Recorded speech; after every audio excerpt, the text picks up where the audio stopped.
Hey, it is time to talk real estate here in San Diego with Big Daddy. Brian Garrity joins us here once again this morning, our real estate expert. And just smiles now when we talk about real estate here in San Diego, rather than starting off all these segments with an apology. I know, or a rant. Or a rant. You had some famous rants on this program. I did. We love San Diego living. But things are so good. Things are really turning around. I mean, it really is nice to see people enjoying real estate again.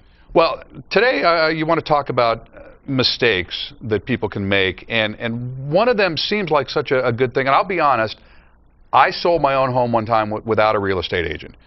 It was a simpler time in a different state, I will say that. But you say here in California, for sale by owner is not the first thing you want to think about if you're thinking about selling your home now. No, it really isn't. And I know it feels like it's self-serving. Here I'm the real estate agent coming on like, don't sell your own home.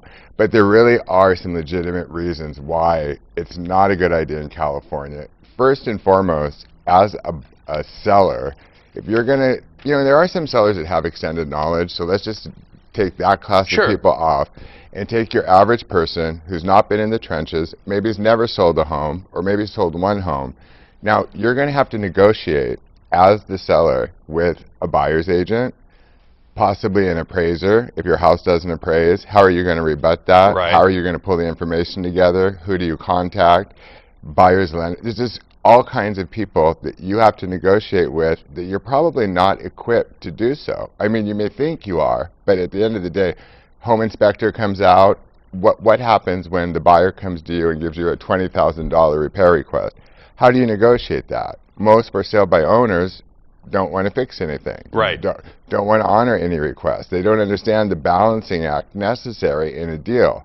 So it's really, that's such an important component. People forget how many parties are involved. Well, and I'm going to circle back to this point, but one of your major points on that is you think you're going to save money. Yes. And by selling it yourself because, hey, I'm not going to have to pay a real estate agent a commission. Right. But you end up inadvertently and probably unknowingly leaving thousands of dollars on the table, and this negotiation process is part of it. Right, and part of the reason is the buyers who see for sale by owner, it triggers in their mind, hey, wait a minute. I'm going to get a deal. Right, this guy's not paying a realtor. I'm going to be able to go in and whatever that commission is, save that and potentially more. Some of the lower price point states, they did a study, and it showed that the people that did for sale by owner, they got $186,000 on average. Versus, can you imagine if that was here? Right. Versus $230,000 for people that use an agent. So, I mean, you got to think that the agent brings a lot of value to the table. And one of it is bringing prospective buyers.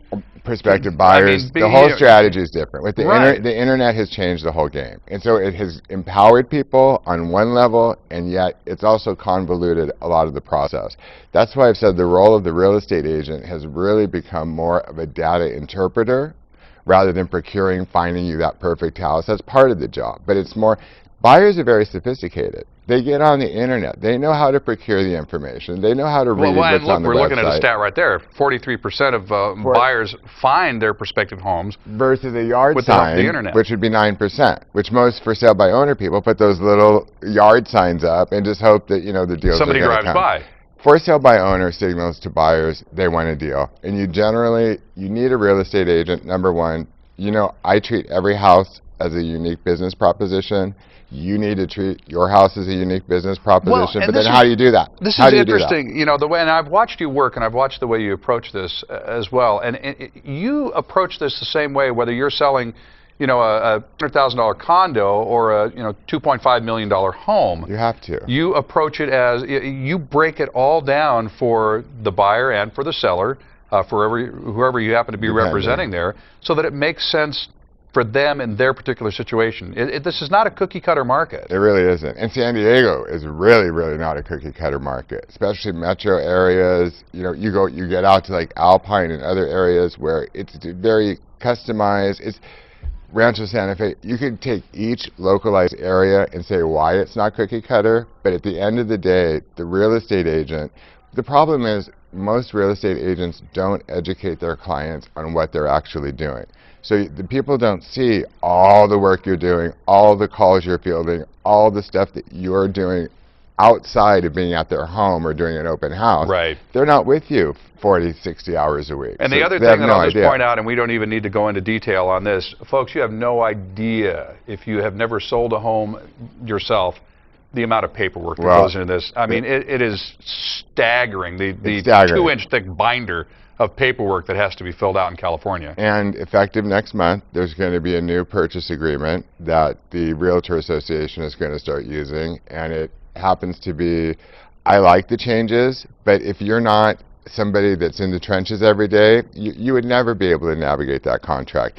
They've removed some obvious items, and they put in, you've got to know how to write that contract now. I like it. Right. It's more of a challenge. So if you're going to sell your home on your own and you would get that contract, there's things that are no longer going to be in there that you would have to write in that you wouldn't know on your own. You just wouldn't. Folks, get in touch with Brian Garrity. The information is on the screen there. And again, whether you are buying, selling, and this is the guy that stuck with all of us here in San Diego during that really, really tough period. So if you're still in a tough situation, he can help you deal with that as well. But buying, selling, no matter what the situation is, get in touch with Brian Garrity and the Garrity Group. Brian, thank you so much. You're welcome. Radio show, 1700 on Wednesdays. Wednesdays at 2 o'clock, the new drive time. The new drive time. That's right. Tune in. All right. Have Thanks. a good one, Mike. And there's the information on the radio show on 1700 ESPN Radio as well.